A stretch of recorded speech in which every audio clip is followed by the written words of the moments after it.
it's timed down to like the day where like each day it's like we have to have this back by Thursday and then this done by end of day Thursday, this next thing noon on Friday.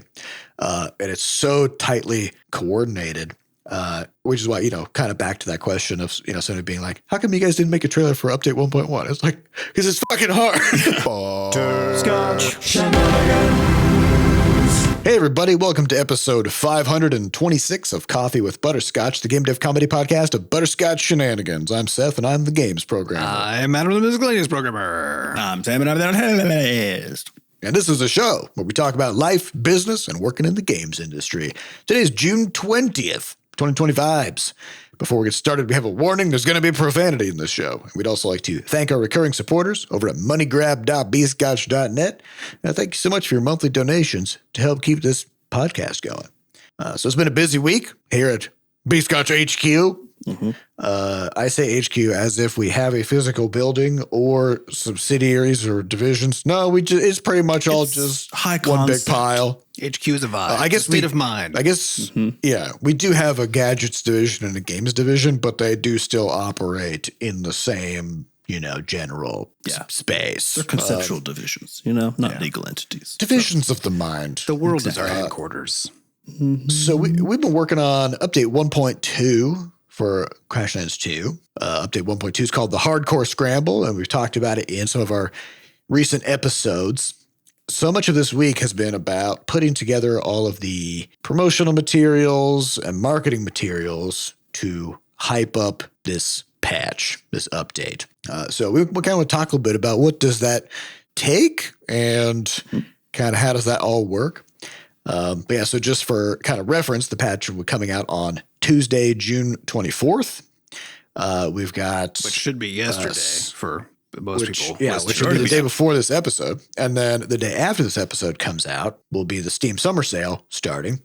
And we're kind of like on a little bit of a pinch because we wanted to make sure that we had this patch out before the summer sale starts with a couple day buffer as well in case some shit goes sideways so we can fix that up. So it's been about, as of now, it's been about 5 weeks since we released update 1.1, which was about 4 weeks after launch. So basically 9 weeks to get 2 major updates out. We're cooking. I mean, we're moving at a pretty good pace. When I was putting together the blog post about this update, it took me a whole afternoon just to get all of the changes pulled together in one place because there's so much shit in this update. It's not even all the changes is the best part. Yeah, I left out a lot of stuff because it just would have taken me all week to put that together. So, so let's talk a little bit about it.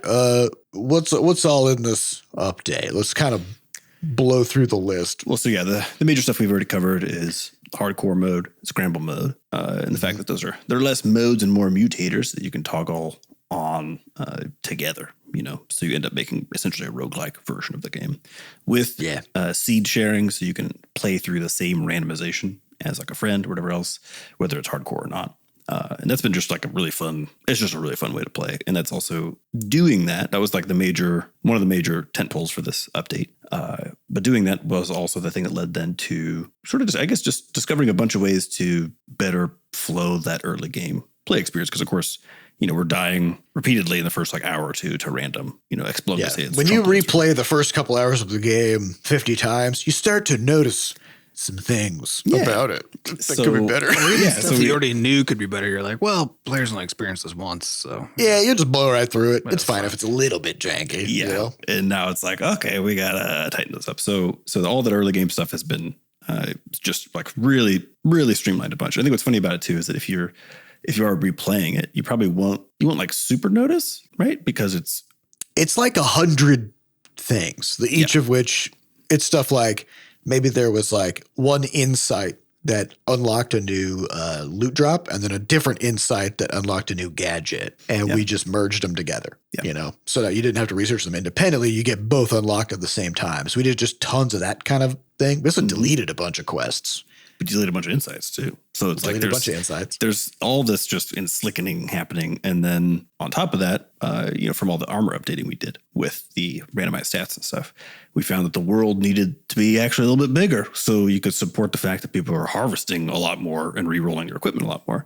So then we expanded the map a bit. And the other big tentpole then for the update was retouching some of the stuff that was happening in the third act of the game, which was intended to be basically a robot wasteland, which it very much was. We hit the design goal, which is maybe a little too hard. Too wastelandy. Yeah, there was only one creature.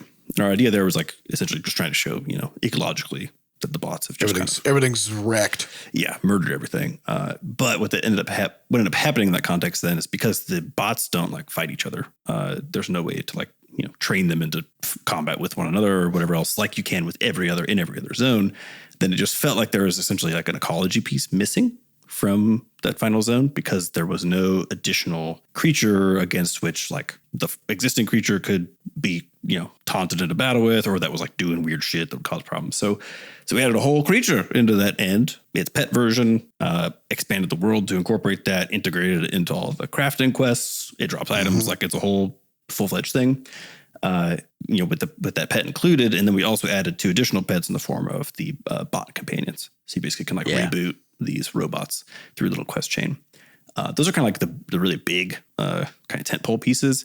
But then there's like just a dozen other smaller ones that are also great. So the recipes, auto-craft components and stuff like that. So you don't have... We rebuilt the compass, which wasn't even mentioned in our blog post or anything because we just did it like a couple days ago. Yeah, the compass is like a lot better now. You can it basically turns into almost like a little radial mini map sort of a thing in the top right, depending on if you're dropping flags and stuff. I've been using it actually a lot. I never used the original one. I use it all the time now.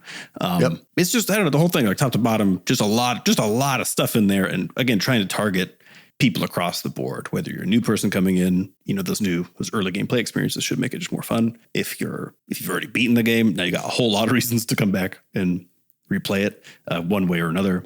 And then if you're sort of in the middle and you're maybe approaching Act 3 or whatever else, it's just all like a more rich experience. So a lot of stuff in there. A lot of stuff. It's big. And this then comes down to like the final bit, which is, as we always talk about, like making the game is the first problem you have, right? Second problem is getting it out there and testing it, whatever else. And the third, the final one, is making sure people fucking know and that you can use it to leverage into actual sales. And so a lot of this last week of effort across the team has been the combo of like the back 2 things, which is making sure that all the changes we did didn't break anything. Tweaking some stuff, again, based on some of the internal feedback or QA testing. And then finally is like prepping all of it for the launch of it, right? And it's not as loaded as an actual game launch because it's a smaller package of things, but there's still just a lot to do. So we actually decided to make a trailer for this one where we did not do that for the 1.1 update, which I guess, I don't know, Seth, if you want to speak to why we didn't bother the first time around. Yeah. But so there's a few things. I mean, one is like trailers are super visual, right? And like a lot of the stuff that we did in the 1.1 update, we had adding the compendium, which is super huge, but it's also just a UI, right? It's just a UI that has a bunch of information in it. And even when it comes to in this trailer for this one, we don't have anything to show when we talk about all the stuff we did to streamline the early game. Cause a lot of it is just we chopped out quests. We chopped out stuff not happening. You know what I mean? Yeah, it's stuff not happening. Yeah. And so it's what do you show? You can talk about it, but what do you show? And we did add some new items and stuff in patch 1.1, in update 1.1, but trying to find a way to trailerize it was pretty challenging. And then on top of that, we were still kind of coming off of the launch. We were doing a bunch of hot fixes all the time and stuff like that. And the amount of work that goes into making a trailer is actually pretty huge. So somebody in our Discord was like, "Hey, how come there was no trailer for update 1.1?" And I was just like, "It's hard. It's just hard, right?" And so in this update, there were so many things, so many new things that we could really show off that we wrote up the blog post and kind of reading through it. It's like, man, this is so much stuff. People aren't going to read this. Yep. If it's like a 4,000 word blog post with all these different things listed out of and explained, it's cool, but only the most hardcore player will read an update about what came out in a game. But if you can put together kind of a punchy 2 to 3 minute video that just shows it off and has like is fun and has cool music and sound effects and cool visuals and all that, then the amount of traction that can get, the amount of hype you can build is so much bigger, right? Mm-hmm. And so we always want to do a trailer if we have the time, if we can afford to, and if we've got something really like fun you can to show. Yeah, like easier to see. Yeah. And there's also the question of the trailer style, right? Because the details of the trailer and like what you're trying to accomplish, who it's for, and all that also dramatically impacts just how difficult it is to conceive of. Like, what are you going to say in here? Right? Yeah, it's like a launch trailer. I think is like that quintessential example of like a fucking impossible task, right? Which is like, this is meant for people who you assume don't know what this is, don't care by default, are looking for any reason to move on to the next game, right? So you got less than a minute. You got less than a minute. Collapse the whole experience. Yep. And so you gotta hook them. You gotta do. And there's all these like best practices for what does that mean for like a launch trailer and all this kind of stuff. Usually you gotta like really sync it to music if you really want it to fucking land. You know, like on the beat, which is like while really also intense knowing editing. that a huge fraction of people on Steam will watch it on mute, so it has to also work while muted. And there's just this like endless list of like challenges that go in. You're trying to tell a story, trying to hook people in, but again, with all those complications. So those, I don't know about you guys, but like anytime I see a trailer that's only sort of like cutscene style, I'm immediately like, I don't know if this game's going to be any good, because like if it's like if they only show me a cinematic no gameplay, right? Or it's just like, but what is it though? Like what is cinematic tells me what's the game was. If it's good, a good cinematic trailer tells me, okay, there's a lot of money behind this game. But I don't care about that though. Yeah, who cares? Yeah. So, and it does do a good job of sort of conveying a vibe, or whatever. Being flashy. If I'm already into if I already know I want the game, then I love a cinematic trailer because I'm like, fuck yeah, like it's because it's content. It's content building, about the game, right? Mm-hmm. But if I'm trying to see if I'm sold on a game, I couldn't give the tiniest shit about a cinematic trailer. Again, it's hard. Yeah, like a trailer needs gameplay, but gameplay without context is fucking nothing either, right? And so, so the trailer has to communicate the vibe of what it'll feel like to play the game, communicate what the gameplay is, but not in sort of like an overwhelming way, because like a lot of games are pretty complicated. You're talking about a trailer for something like a visual storyboard of how the gameplay works is how you do it generally, right? You really got to spec it out so it's an understandable progression loop, essentially, right? Just by looking at it. Yeah. But now we're in the fun part, which is now we're releasing updates. Yeah. So now it's like now it's a dev log kind of, right? But still player oriented, but it's more the whole like, a trailer should never show a laundry list of features. It's like, well, an update trailer. That's basically an update definitely should. That's the whole point. It's just here's all the new stuff coming to the game. And marketing people will probably tell you, because we've heard this a bunch too, that like even an update is an opportunity to bring in new players. So you still want to have stuff that like you use the update trying to bring in new players. In my opinion on that is like that's pure horse shit. There's just I think it's a true, player but it doesn't happen the way that they're saying, right? Which is like, a player can't be interested in an update to a game that for something that they don't have. But they can be interested because there's a new swell in existing player interest. Or it creates word of mouth. Is what it does. Yeah, and so part of what we're doing with this update is with the new hardcore and scramble mutators is it creates a way to sort of just continuously be surprised and to re-engage with the game, which means just if somebody plays a game for 1,000 hours over the course of a year, then that is 1,000 hours worth of experiences for them to potentially talk to their friends about and be like, you got to check out this game, right? Mm-hmm. And if they're playing throughout the whole year, right? But if somebody plays a game for 30 hours and they finish it and then they move on, then they're only thinking about that game actively for just like a couple of weeks. Mm-hmm. And then they move on. And so the opportunities to spread word of mouth goes away. So an update should always, try to bring people back in and give them more stuff to sink their teeth into so that they can do the word of mouth. So yeah, it's an indirect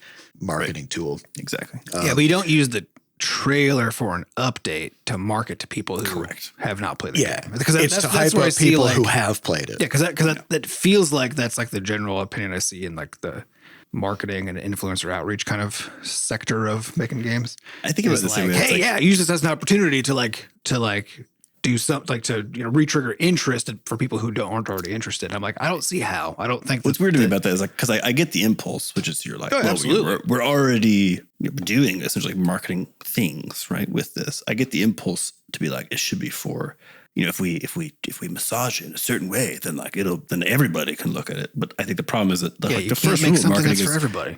Yeah, know who the fuck you're talking to in your communication, because you can actually, it's very hard to talk to like two different groups of people at the same time. Your target audience can never be everyone. Exactly. It really just can't. It's like, as soon as you're like, well, yeah, it's like actually the only people who would really know even how to contextualize information in here in a way where they would be excited about it are people who have played the game. But we should somehow make it so you could use the same thing to sell it to people who have never seen the game before. It's like, that's not gonna work. You're gonna make something weird. So yeah, just focus on that, on driving it into the existing player base, right?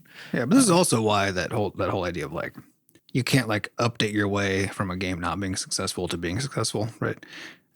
Which is not universally true, but is mostly true, right? And this is exactly why, which is because it's always the visibility problem, right? Yes. And updates to an existing game are extremely difficult to explain and package in a way that makes any sense at all to somebody who isn't already playing the game.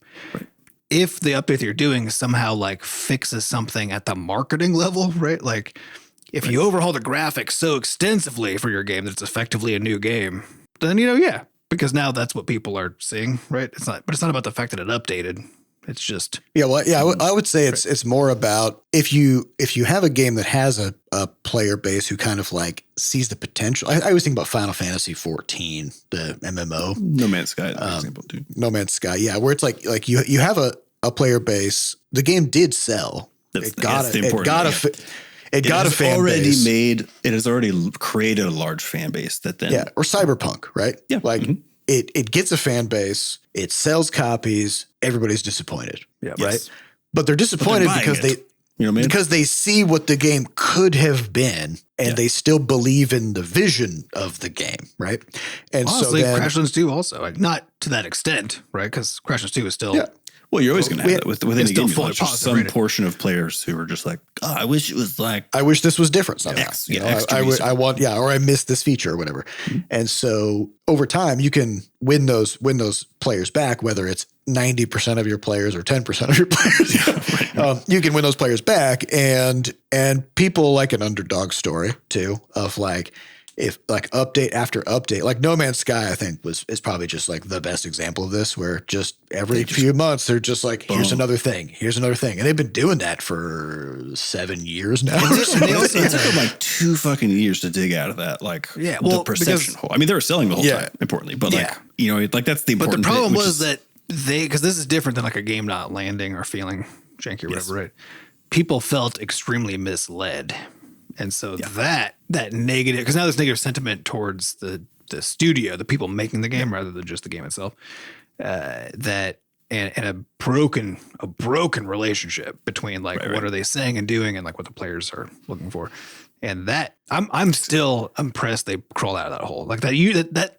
Normally that's a hole you can't crawl out of if you. Well, but it's I think it's a masterclass in apologizing, right? Because like there's. Apologizing is a lot of it is about not just acknowledging the fuck up, but demonstrating a willingness to make it right. Yeah, it's about repair. And so like something that the No Man's Sky team could not do is release paid DLC. Yeah, like correct.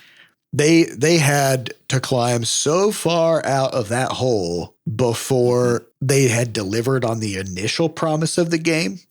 That once they hit that, like once they've delivered all the stuff that they said that they were going to have, and then even more because they got to pay back with interest, right? Then they could potentially release an expansion pack in a paid expansion or something like that. But until that happens, if you do that, then you're only going to piss people off. Well, and it's pretty challenging at that point too, because now there's been a long history of updates that are just available. That are huge updates, content updates, major. But there's a community sentiment that's like, wow, they've done so much. Yeah, it's completely like turned around. Like they could definitely sell a DLC at this point. You know what I mean? Because people are like, it makes sense. Yeah. So so there's there's a lot to be said about sort of like, and I also think about a game like Terraria, right? Where like they just keep updating it and they just keep updating it, keep adding stuff all the time. Like we did have somebody on the launch of Crashlands 2. They were like, how come this game doesn't have, and then they started listing like some of the stuff that Terraria has. And I was like, because they've sold like $100 million worth of games and they've been patching it for like 14 years. Yeah. There's a certain threshold where like a game that just launched cannot compete with a game that's had 14 years of updates in terms of quantity of content. This is a big reason why making games today is so challenging, because we have these juggernaut games that are these long-standing player bases. Live service games is included, but it's not just live, because Terraria's not a live service game, right? It's any of these, or like Minecraft, right? Roblox. They're all these games that just are like the game people play because they keep receiving updates and content, and whether it's because it's UGC driven or because they're just changing it themselves over time, and Fortnite obviously. So your game is being compared to those fucking games, right? It's been compared to the luckiest games on the planet that were lucky 10 to 20 years ago and are still going, so they get to build on that. Yeah, and not compared to how they launched, importantly, right? Because how they are now. I think you can safely say that. I think in Terraria's case, most of what the modern game is now was not there at the launch. Like actually, probably at least 90% of it was not there. So it's a little rough, right? When you're looking at that comparative window, because if you launched the equivalent of what was the Terraria experience, vanilla Terraria experience. Today, it would not be able to get the lift necessary to be able to sustain 14 years of continued development to make it into like the absolute banger. And that's because current Terraria already exists that has that 14 years of extra stuff, right? Yeah, it's something that, and there's also kind of like, there's a gamble there, because we've talked about how like we want to keep updating Crashlands 2 until we feel like it's got all the stuff that we wanted, that the players wanted to have, and that, all that stuff. So we're planning on an update 1.3 after 1.2, details TBD, probably focused around some kind of boss fights or special combat encounters type of a thing. But we're not quite sure what's happening beyond that. And there's kind of like a fork in the road, right? Because you could try to take something like the Terraria approach, which is, hey, we're done making games. We just make this game and we just update it forever, right? And hope that as we do that, the fan base just keeps coming back and the sales numbers just keep growing, and eventually that just becomes your business model. And that is like in many ways for how we built Crashlands 2. Like it's been built such that it can be that essentially that platform, that dev platform for us in terms of just how flexible it is, how easy it is to work on. There's a reason why we're able to pound out these 2 fucking massive updates in like 9 weeks, in insane pace, right? And it's because of how we built the thing. But yeah, we have to see the proof in the pudding in terms of like the return on that, beyond the point where we're just sort of trying to solve what I call like the original, maybe a mismatch between some portion of the player base's wants and our initial vision for the game, right? Which is like what we're doing with these updates, is trying to get all that up to speed so that anyone who gets it, who's a fan of the first, is just like, fucking yeah, anyone who's new to it is just like blown away. There's a few of those things left on the table. So we want to knock all those out in this first little bit. But then if we're going to keep working on it beyond that, you have to see that that's doing something. Well, and there's always that worry of like, you guys know that dumb like comic that people always share of like the two guys digging through the dirt, like trying to mine stuff. And then like the one guy turns around and gives up, and the other guy is like one swing of his pickaxe away from finding a bunch of diamonds, right? Like you never know whether like the next update would have been the one that really like made the game explode and gain traction. 'Cause like Adam was saying, it rarely happens that you update your game into like blockbuster status.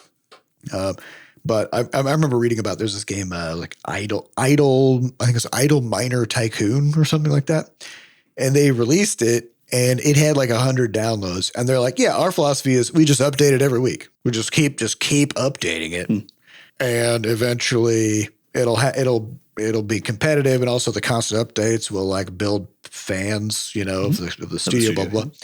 And it worked. Like it took them, I want to say like 8 months of weekly updates Yeah, before they hit some kind of a threshold where like gamble. it started really going. Yeah, and it's like, a well, what gamble if to that be able to didn't afford happen, to make? you know? Also, you have to have 8 months of funding at least to do it, and then you're gambling that you shouldn't have spent that time instead making a new game that might have a chance of success, right? So like it's an interesting model, but then also you have this other problem, which is the Terraria problem, where like if you spend that much time updating the same game, and then at some point you're like, it's time to move on to make something new, then whatever you make next will be compared to that thing that you just spent 14 fucking years updating. And so it's weird because like, you know, it's also, it's like from a skills and a tooling standpoint, like you build up a lot of capability around like whatever that kind of content is, right? Whether it's design knowledge, which is more like abstract, or if it's like hard tools, right?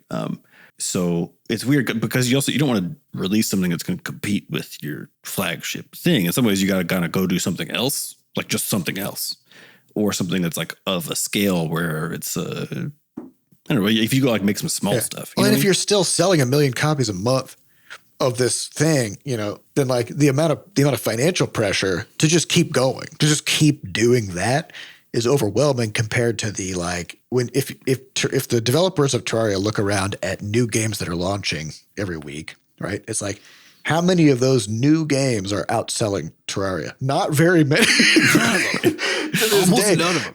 Yeah, well, I mean, even like on a weekly basis, you know. Yeah, those that do are going to briefly outsell it during their launch 4 days or whatever. Yeah, and then it just takes over again. And so it's like you just see like game after game after game, many of which are incredible games, just completely fail to outperform Terraria. Mm-hmm. And at a certain point, you just are like, you know what? Let's just keep going. Let's just keep in some ways, it is the dream, right? Which is like you have a actual relationship with an existing player base who's, you know, seen your continued work on this thing to build. It's like it's much more of the actual dialogue between like the design and the audience, you know, which is really, really cool to see over a long period of time. And it's not so fraught. Like I think that's the thing that's so annoying about launches is like it is so fraught because you from an impact standpoint, you have to not show so many things. You have to like, I don't know, people aren't playing it yet. So like you can't know some of those things that you maybe would need to do until you have that larger, you know, market paying attention to it.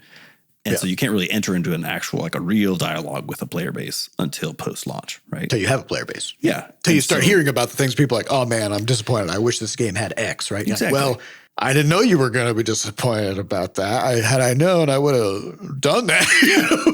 But I know now, so we'll work on that. Yeah. You know? So it's always, I don't know, it's interesting. And there's always that multiplayer question too, which is like, because the number one thing people ask for with Crashlands, Crashlands 2 also is always the multiplayer question. Whether it's get the couch co-op, which, you know, we added into Crashlands 1 like a year and a half after launch, I think. We added that, about a year and a half in order to get it onto the Switch. Yep. And then, or the bigger question, the bigger thing people ask for, which is the actual multiplayer. Yeah, real multiplayer. And those are, again, it's two of those things where like there are examples of adding multiplayer into a game, and then that in many ways always tends to allow for a longer life cycle because people play with their friends, right? Does it do so to a degree that actually pays itself back in terms of just the complexity of delivering that is always the question. Well, but I think so much of that is a game that isn't designed for multiplayer, right?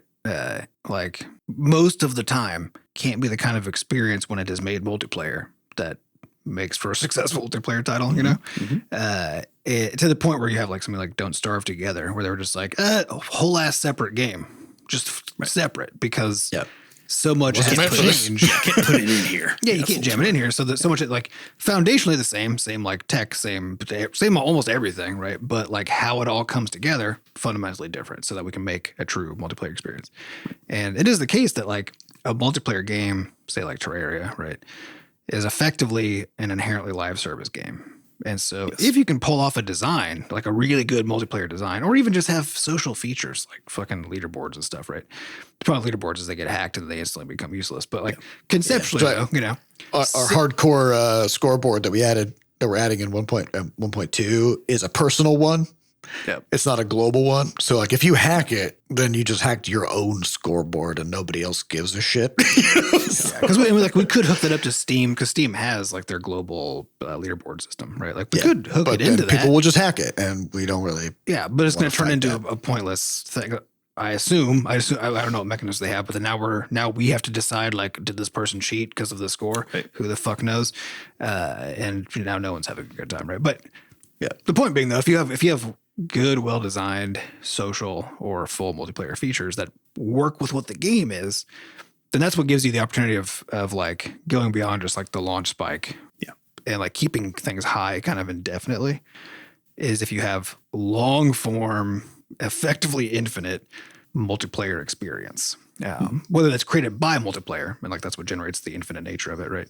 Or some aspect of the game where it's really playable. Or modding, right? Because like, Or to me, modding, modding is like is a version of multiplayer in the sense that you have entire communities of people creating content for each other to experience. But I think modding only works for games that are extremely successful as a way to like further boost them, because the cost of entry from modding, both from a making mods and from a consuming mod standpoint, are both so high that you don't get any. You don't get any mods, even if you like intentionally support it, unless there are fuckloads of players. Because what, 1 in a 10,000? I don't know. I think it's a chicken and egg thing. Because like Levelhead has mods.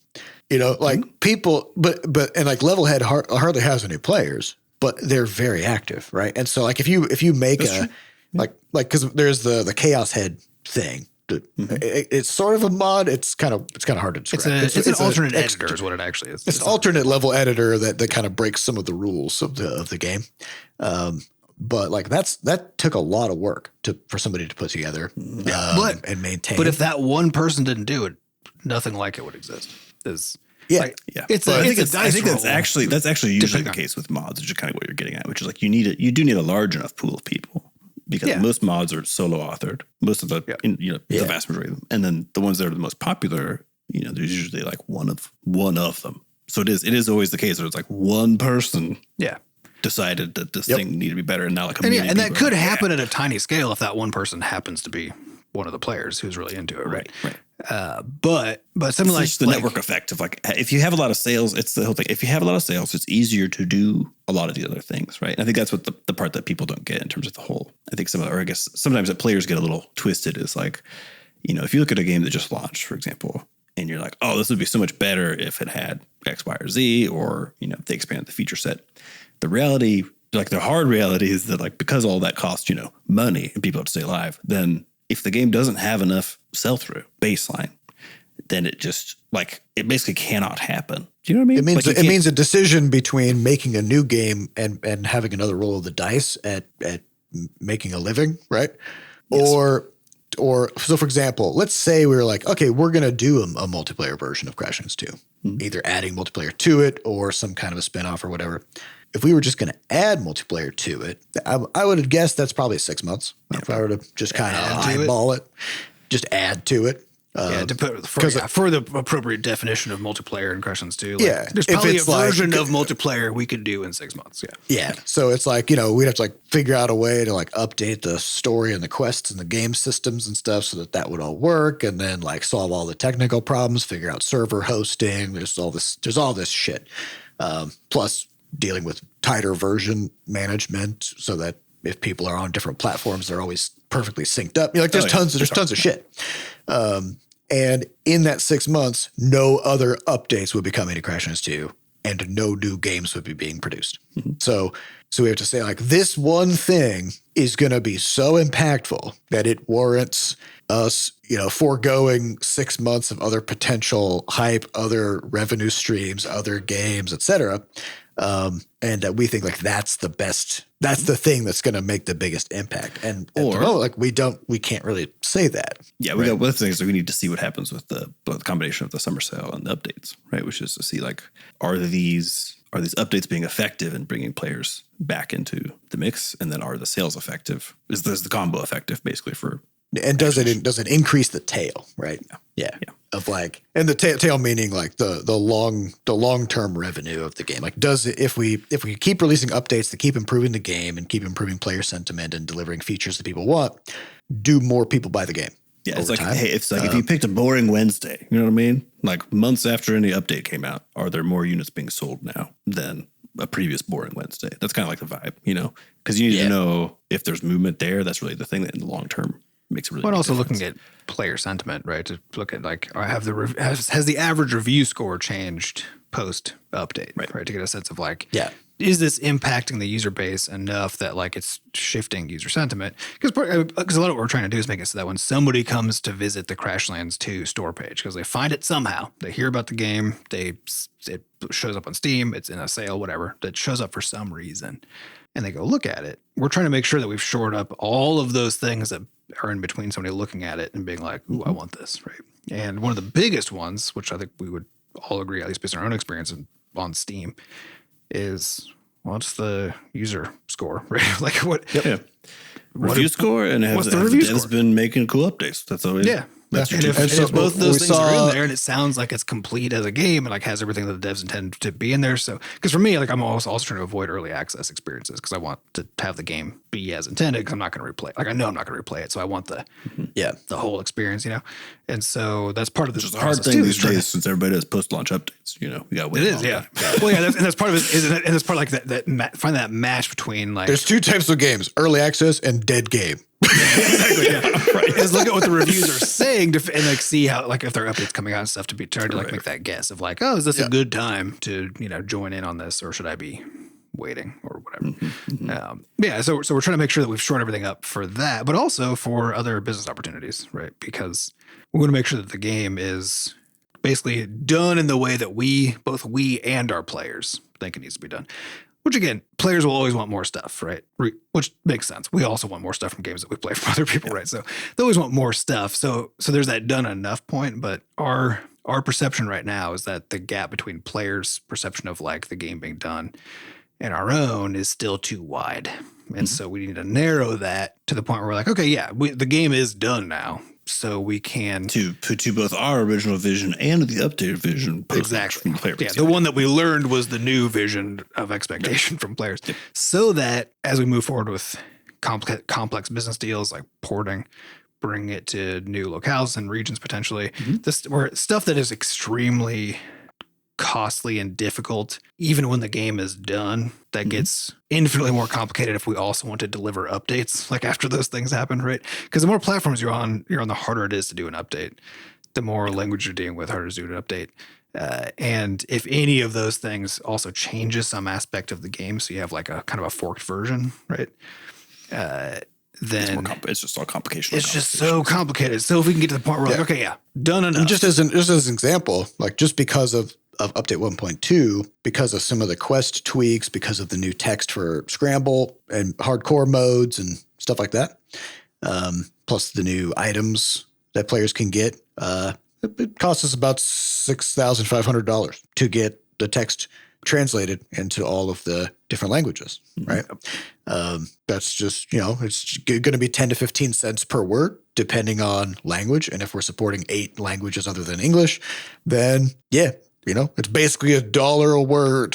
So, a little more actually. And then there's the logistical pipeline of part of the reason that update 1.2 is coming out on Tuesday the 24th and isn't already out is because of translation, right? Because like the content for the update has been largely done for like a week, but we have to lock it in and stop making changes that would affect text, which is called string lock, right? So we lock the text. Then we send out for localization. We can still make other tweaks and fixes and stuff to the game in the meantime, but there's certain aspects of it that just have to get locked in, and then we wait for. And the amount of coordination and collaboration between us and the translators, any amount of back and forth and conveying of information and stuff like that, it adds a huge amount of administrative overhead, right? And so like doing that plus all of the additional stuff on the different consoles, if we were going through console cert or you end like up with these sort of like just this combination of like tail activities, like post finishing the content for an update that end up summing to sometimes a couple weeks of just like because we still got to get through the Apple review, right? That's the the platforms we're on. That's the platform currently that can hold us up because they have a review process. But at most it's usually like 4 days. Yeah, if you're on console, you got like a week or 2. Any amount of time, yeah. And it's random. Like sometimes it's 1 day, sometimes it's 2 weeks. So there's a ton of logistical challenges for this kind of thing. And, at the moment, localization is kind of the hard part for us, just because of that that sort of like week long, at least. Well, if you feedback think loop. about it, it's like with any of these But- things, right? Because things have to come out at the same time to make sense, especially the in-game content. Like you can't have the game partially translated in some language, right? But because we have cross-platform syncing, and because you're trying to sync up your marketing activities and that kind of stuff anyway, because they're You need to do it so all at difficult. once. It'd be silly You to- got to do it all at once. It's unless they're really spread out, then you got to do it all at once. And each one of those individual things. So in our case, it's like the fact that we have 3 platforms means we need to make sure we can clear each platform first before we can have it actually go out on all 3, right? And one of those has a review process. If we were on each console we added, would add one more review process that we also have to get through. Right? One more very risky roll of the dice. And every each one update, of those can fully, every one of those can fully stop the whole ass release, right? And then for translations, this is true too, right? Because like part of what's taking this batch longer than usual is that the Spanish translator, the person who usually does the Spanish translations, and you want to keep the same translators if you can for consistency and context and everything, right? Just to, like there's a holiday or something in the middle of the week, so it's like the Spanish translator isn't around because Spanish is one of the 8 languages we support. It holds up the whole thing because we got all the other languages back. Yep. Well, this is why, like, so Levelhead is such a funny example of this, because when we were in early access for Levelhead, we were doing major patches weekly on Steam. For the first, I think, 6 months of early access, every single week, every Wednesday, we had a new content update, new items, new game systems, blah, blah, blah. After that first 6 months, then we switched to a bi-weekly. So every 2 weeks we would have stuff out. And then as we got closer to the launch and started working on... hold a big pile of stuff back, basically, for like 2 months. Started working on translations and stuff like that. Then there was like a couple of months before the launch where we didn't have any updates. Because we had to go through all these different review processes. We had to finalize some things, bug fix some things, have some kind of new feature to release on launch. But then post-launch, we did our Void update, which took us, I think, 2 months to get out. The scale of that update wasn't actually that big compared to the weekly updates that we were doing before, but we had to do 12 languages and 7 platforms. Yep. And so suddenly something that in terms of like development work, because like it took us a couple of weeks, it took a couple of months to get it to players. That's right. And even then at that time, because of like what the text requirements are for that game, like I don't remember Loc being an issue at all. I just remember it wasn't. I remember platforms being an issue. But it's still just the case that if we're translating it to 12 languages, then we send the text to our project manager for the localization, who then has to find the contractors, get them signed on. Well, I guess I would put it this way, though. It's localization is just another one of the same thing, which is that essentially if you're on a platform, dependency. It's another dependency. So if you're on a platform that has a review process, you have the same kind of thing happening as you do with localization, which is that for any reason, sequential. Like localization has to happen first, then the platform certification. Yes. And in any one of these things that you have present, some of which are always there, some of which are never there, whether you're like not localizing your game or only releasing on Steam or something like that, there's the potential for basically the more of these you add, then the longer like buffer you need before you can actually know definitely like, okay, if we finish all this stuff, we send it off for Loc, we can definitely get everything out like 2 weeks later. Can we get everything out like 4 days later? No, probably not. Maybe. Yeah. It's like if everything goes as it should, yeah, absolutely. But like given all the parties involved, you might have someone out or whatever else. And so I think if you're dealing with like, because back in the Levelhead days, it was also the early COVID days. Yeah. So like everything was in disarray, and it was taking us 2 weeks to get through review on Switch. Brutal. And we failed review, I think twice or something. Yes. So for very dumb reasons. Yeah. And so then it's 2 more weeks to resubmit and get reviewed again. Yep. So again, it's like, stuff that we could have had in players' hands a month prior had to wait for a month because of one platform. I think what it is like rejecting something. Localization feels one of those things where I'm fine with the fact that takes the time it takes, because it's getting it. It's somebody doing actual work. Well, it's making sure that it's making it so that a player can enjoy it, right? The platform thing is it's part of the game content. It would be exactly. It's just like having art in the game, right? Yeah, it's like So I think it's got to be in there. But for me, it's like the platform blockage stuff is just like it's like bullshit. If that just wasn't there, but all we were dealing with was localization thing, I feel perfectly fine about it. It is the fact that it's back to back. Yeah, they're taking 30% of our money and getting in the way. It's like, could we? Well, they make you wait, and importantly, the waiting costs money. This is a really important note, right? So in the case time of is us, money, friend. Yeah. So if we're ready to launch something on like Switch, for example, and then end up getting hit with like 2 back-to-back review cycles that don't fucking work. Back at that time, where it was taking 2 weeks, that's a month. So whether or not it was the case that we're like paying a month of salaries, exactly, for, 8 or 9 people. Yeah. So you got to pay all that extra money. Yeah. And they still take 30% of the take home after that. Like there's no penalty. We don't get to bill them for being idiots. You know what I mean? And so there's there's none of that way. And so I think it's one of those, it's just such a silly thing. That's true. You could submit your game to a platform and they'll reject it. And then you can dispute it and be like, you incorrectly rejected this. Yes. And then 2 weeks later, they'll be like, oh, my bad. That's it. You have no recourse. Like you can't get that. You can't get that time of money back that you lost. I vaguely remember a platform, and I think I know which platform it is, but I will not name it. That years ago we were looking through their contract, and if I'm just vaguely remembering that there was something in there where if we failed a review, we had to pay a fee to like go through the review process again. Yeah. Yes. Because it was our fault that we failed because we weren't being diligent. And we spent their resources basically in effect, right? Because we were like, we but sent it never you goes the something other that was way. broken. Yeah. Yep. Yeah. So, there's a lot of shenanigans with that. But anyways, the kind of point being like trailers, marketing materials have the same are sort of subject to the same thing. It just adds yet another sequential thing into the pipeline because like the update content has to be done for you to make a trailer about it. You can't parallelize some things. You know what I mean? You gotta and so Well, that's part of the game like, trying to figure out, how do you parallelize as best you can, or decouple things at least parallelize.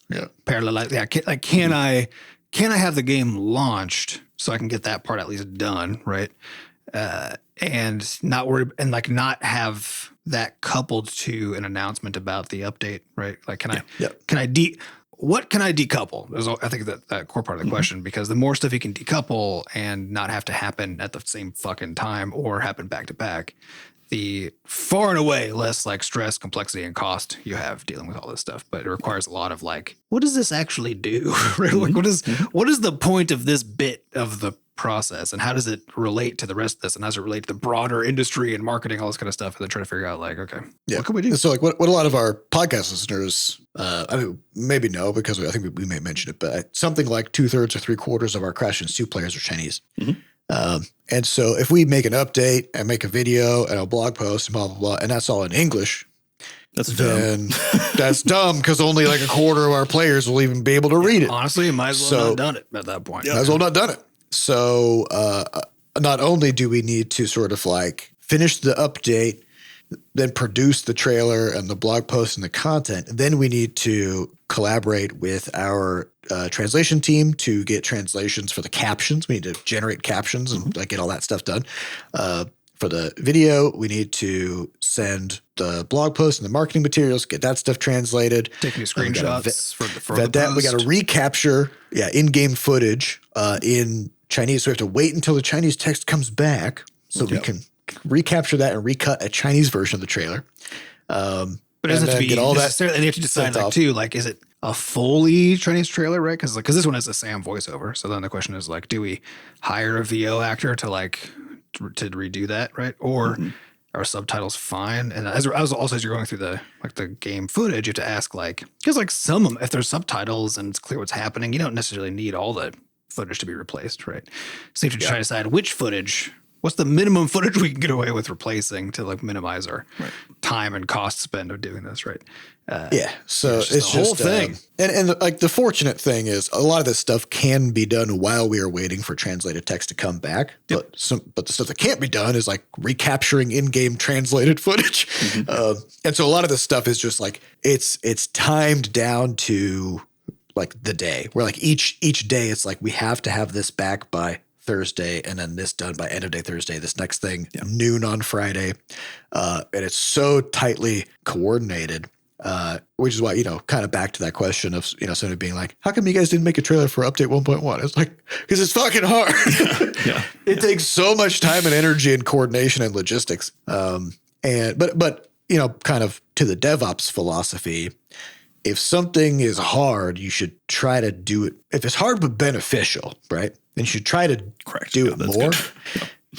You should try to do it more so that you can processes around it. Yeah, get the processes figured out and streamline it. Well, because that's the thing too, is like none of this is actually hard, right? It's not the individual things are not hard. It's not hard to be like, hey, translators, here's the new text. Please translate it. The hard part is the timing. It's like coordinating this many people and this many moving parts so that on update, on patch day, and again, like there's still no guarantees at this point because anything could go wrong at any one piece of this 40,000 piece puzzle.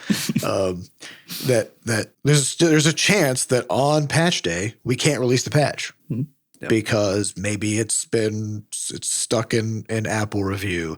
Maybe there's a language that we haven't gotten back yet, or we got it back, but there was some kind of a problem with it, and we got to send it back for retranslation or something, right? There's still some. Yeah, I mean, just as an example of that, right? Just like because I was doing a spot check of our translations that we got back so far, and there's just the new creature, the swoggle. The translator just accidentally, because it's a weird thing they have to come up with a translation for. It's a fake word, right? So the thing they came up with was something they'd already come up with for a different thing and just didn't realize it, right? And so now we have two things called whatever that is in Russian, which probably like makes sense if you're like looking at the thing and like in Russian, right? Yeah, but you just can't have two of them. But you can't have two things named the same way, right? And so that has to go back and get fixed. And fortunately, like those fixes so far with all the translators we worked with, those happen very fast. It's like, but it's still like the next day because they got to go send a message to the team and that person to do something. They got to recompile the translation document and get that back to, so like everything just like adds a day or a few days, or if you're dealing with consoles, a week or a few weeks. So we try to give ourselves enough of a buffer, that those delays are fine. But it's also the case that like, we talked about so much of the tooling and all the other stuff we've done, all the other processes we've developed with Crashlands 2 does mean at this point that basically the most like the trickiest and most like I don't know, like frictionful part of the process is essentially just this end part now. Like building new stuff to shove into this game. Obviously, I think from the size of these two updates we've done in almost just 2 months, is like it is not hard for us to just cram stuff in now, right? But there's still essentially, I would say there's still friction. It's just that the place where there's the most of it, right, is on this like kind of back end part where it just feels like there's so many things. Because this is actually true of everything that goes into this game. If you're gonna make a creature, you gotta talk about what it looks like. You gotta go have some art made. You gotta animate it. You gotta put SFX hooks in there. Send it off to the sound team. They're do writing done, but it's the same fucking thing. It's just that like we've got so many processes in place where we know both what to expect there and like how to manage it really, really effectively when it comes to like essentially launching things. Think about it. You just don't do it that 5 years. Often. Yeah, 5 years for Crashlands, 2 to come out, 4.5, whatever. Like, one launch in that time. Now we got 2 more since then, but only one of which we bothered doing a trailer for because we're like, this whole thing is too hard. So it's like there's just this final part that I think we'll be polishing up our skills on, frankly, in a lot of ways with these updates too, which are kind of cool. Yeah. Because we got to figure out what all these holes are, right? But it is one thing back when we launched Crashlands 2 and now as we were preparing for this update. And a lot of those, like the last update release wasn't as big of a deal because we weren't coordinating as many things because we weren't doing a trailer, right? Yeah. And that like adds a big wrinkle. But also the timing was we had a little more breathing room because we just picked a date, right? Like it was so close to launch that it's just a month after launch. Like it's just so close that there wasn't a lot of point in trying to make a big ruckus about it, to be honest, because we're still in that. So the whole thing was just more chill. And it still required a lot of work because there's also then like once you get it out, then it's like, okay, what do we post where and when? Because every social media platform has differences in like when's a good time. And like we have a ballyhoo that has to go out, but we have to deal with open rates that change by day. And like, so there's all these other things that still have to happen too once you get the fucking thing out, right? Yeah. And so it is one thing. Like, it was back when we did the release of the game, and then now like this big update, which has like kind of the same set of things all have to come together. I'm just so glad that we made our own tooling for managing the work that actually allows us to represent that collection of things and like how they interact with each other stuff. Blork is that internal software that we use for our work management thing. Replaces Trello or Favro or whatever the hell you're using. Yeah, but this is when it really shines. It really shines. Yeah, we got 6 people who have to all work together to have this network of things happen, and this blocks that, and this blocks these 5 things, and once we get this, then we can do that, and like being able to actually fucking model that in a work tool so that we can see it and be like, okay, yeah, that's what all has to happen, and then keep track of our progress through it is really nice. I mean, it's taken a lot of coordination, but it's gone very smoothly. So far. Because like I think we had Jordan started working on the trailer and capturing footage on Friday. So a week ago, and within I think 2 more work days, the trailer was done. The next day it was off for audio, and the next day it's got captions and it's off for translation. So just like it's like the collection of moving parts and the collaboration between sort of disparate kind of entities. Right? In a lot of ways, it's kind of like back to our game changer days, right? Where so many handoffs basically. Right? Yeah, there's like all these handoffs because in the case of like if Seth is the integration point as a person, right, to like integrate all the stuff that comes in, then Sam's job is not to do art; it's to collaborate with Seth to do art, right, and figure out how to like get all those moving pieces to work. And when it comes to these aspects of dealing with the business of games, it's all still like that. And so much of it is because like there's not just a way to do it. It's so hard to build a process. Because like think about like biz dev stuff where it's like, how does that work? Some fucking rando sends somebody an email, or we talk to somebody at an event. Somebody pings us on LinkedIn, and like that's where the intake comes in. And then how the conversation starts is different every time. The shape of the potential deal is different every time. It's the same problem. There's no way to build a fucking system on it, but it's the same problem of like 100 people are trying to keep track of what's going on here, right? And it's just I will say though, a mess. This process has kind of helped me to sort of like remember the benefit of deadlines. Where like if we say like, oh yep, this is coming out on the 24th. That's when it's coming out. And the reason is because there's a Steam sale 2 days later, and we don't control the Steam sale.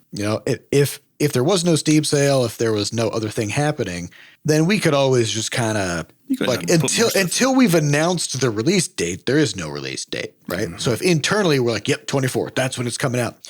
If some shit goes wrong or the trailer's taken a while to put together or whatever, we can just move it.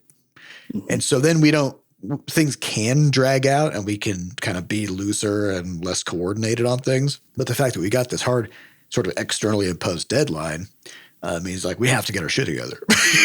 And we got to stick to the plan and we have to stay on top of things, which is kind of nice because then just things get done and then we move on to the next thing. It forces you to focus on getting things moving. So, so anyways, I mean, it's all come together. I'm really pumped about the trailer and how that'll happen. It takes me back to the original Crashlands days and like the update videos that we released for that game, which were super fun. It's just we just had fun with it, and just we threw a fart sound in there. At one point, Sam just misspoke a word, and we were like, "Fuck it, just leave it." It's fine. It's human. It's fun. We just had fun with it, and so I'm excited for everybody to see that. And that is the thing about this kind of. It's fun to just be able to be a fucking person, right? And it's so hard and not wrap everything in marketing bullshit. Yeah, there's so much of what it goes into. It's just so frustrating that you can't just be like, yeah, I'm just a person talking to some other people, and that's basically what the shape of this is. But it always has to be a much more. I don't even know what the right word is, but yeah. It's just we just take the humanity out of it, which is just. I'd say there's the polished appearance is hard to maintain, But anybody watching this trailer would call it polished, right? Like it's polished in a very particular way. Exactly, yeah. It's polished in a human way, right? It's human the way that we like. It's not so it doesn't. There's not like you're trying to put on airs about what you enjoy, which does kind of come back to us talking about how after the launch of Crashlands 2, we were so tired of being in a cave and trying to very control our messaging very tightly and make sure things go out in a way that we want them to go out. And now we're like, yeah, fuck it, we're just having fun. just send it, So yeah, I'm very excited to hear what people think about the update. So yeah, if you haven't picked up the game yet, now's a pretty good time because you're getting kind of a 2-for-1 deal. You're getting a discount with the Steam sale, and you're getting the 1.2 update. So, and if you've already got it, check it out. Yeah, play it again, and then buy it as a gift for somebody who hasn't bought it yet. Or 10 people. 10 people. Buy it for everyone that you've ever met. Even that's a good It's a good strategy. I would recommend that. So that's all the time we have for this week. We'd like to thank our producers, Fat Bard and Sampa DaCosta, for putting the podcast together. And thanks to our community moderators who keep our Discord running. To get more involved in the Butterscotch community, just go to podcast.bscotch.net, where we have links to the Discord, a way for you to donate, and links to the podcast archives. And of course, as I just said, if you haven't yet, get on over to Steam. Pick up Crashlands 2, because we got the summer sale coming up. It's also available on Google Play and the App Store. And lots of juicy new content in update 1.2. So, go give it a whirl. And if you have been playing the game but haven't yet, give it a good review, give it a thumbs up. It helps to let other people know that it's good, and we'd appreciate it. So thank you all for listening, and we'll see you next week. Bye. Goodbye.